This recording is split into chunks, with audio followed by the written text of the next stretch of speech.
Iran మీద Israel, America పాశవికంగా ఒక యుద్ధాన్ని మొదలెట్టిన తర్వాత ప్రపంచ జనజీవనం అస్తవ్యస్తమయ్యే పరిస్థితి వచ్చింది. ఆ నష్టాలు మనము చూస్తున్నాం, ఆ కష్టాలు అనుభవిస్తూ ఉన్నాం. ఈ క్రమంలో మన క్షేత్రస్థాయి నుంచి కూడా గ్యాస్ దొరకని పరిస్థితులు నెలకొని ఉన్నాయి. అండ్ అదే సమయంలో భారత విదేశాంగ విధానం మీద తీవ్ర విమర్శలు. కనీసం మనం చమురు ఎవరి దగ్గర కొనాలి అనే ఆ ఒక్క విషయంలోనైనా అమెరికా వేలు పెట్టకుండా ఈ దేశ నాయకత్వం కంట్రోల్ చేయలేకపోయింది. కంట్రోల్ కాదు, ఈ దేశ నాయకత్వం కనీసం నిర్ణయాలు తీసుకోలేకపోయింది.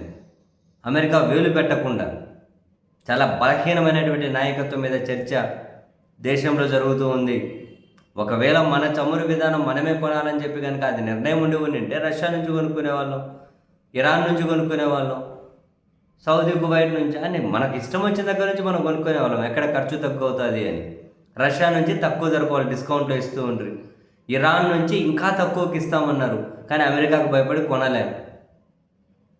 మన మన ఆర్థిక వ్యవస్థ మీద కాస్త కూస్తో భారం తగ్గేది. అండ్ అదే సమయంలో ఇటువంటి కష్ట సమయంలో కూడా ఒకవేళ నిజంగానే మనం రష్యా నుంచి కంటిన్యూ చేసుకుని ఉండింటే అమెరికాకు భయపడి కొనడం ఆపేయకుండా అంటే అదే డిస్కౌంట్ కంటిన్యూ అయ్యేది. ఇప్పుడు డిస్కౌంట్ కాదు, ప్రీమియర్ ధరలకు కొనాల్సి వస్తుంది. అండ్ ఇరాన్ నుంచి కనుక మనం ఎంతో కొంత చమురు ఇంతకు ముందు నుంచి కనుక అక్కడ కానీ చారిత్రాత్మకమైన ఫ్రెండ్షిప్ ఉంది కదా, ఇరాన్ నుంచి కొంటూ ఉండింటే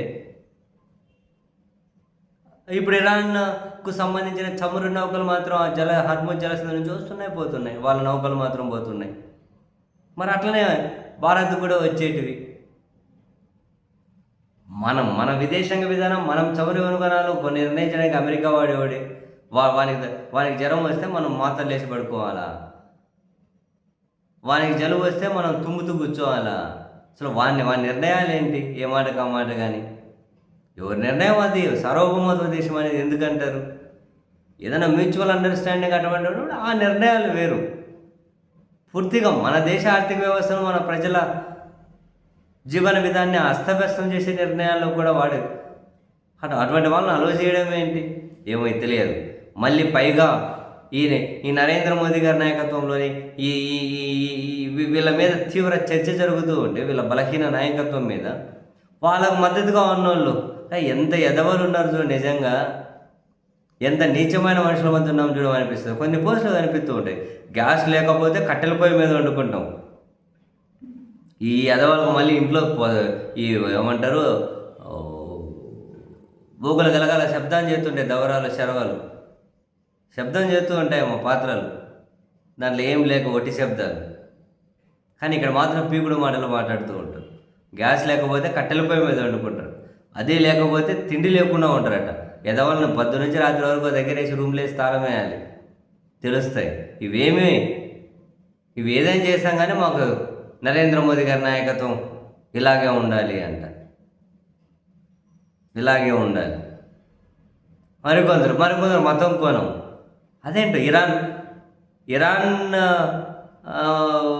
మీద యుద్ధాన్ని వ్యతిరేకిస్తే వాళ్లకు మతాన్ని ఆపాదించుకుంటూ పోతారా? ఇరాన్ మీద నేను ఫేస్బుక్లో కానీ ఒక పోస్ట్ చూశాను. ఒకరు ఇరాన్ మీద యుద్ధం దారుణం, పాసిఫికంగా ఒక సార్వభౌమత్వ దేశంలో ఎట్లా వేలు పెట్టి ఆ దేశ అధ్యక్షుని చంపేసి పాసిఫికంగా యుద్ధం చేస్తారు అని చెప్పి ఒక ఆయన అంటే, మరి నీలాంటి మత పిచ్చులు ఇరాన్కు పోవాలి అని చెప్పి అతనికి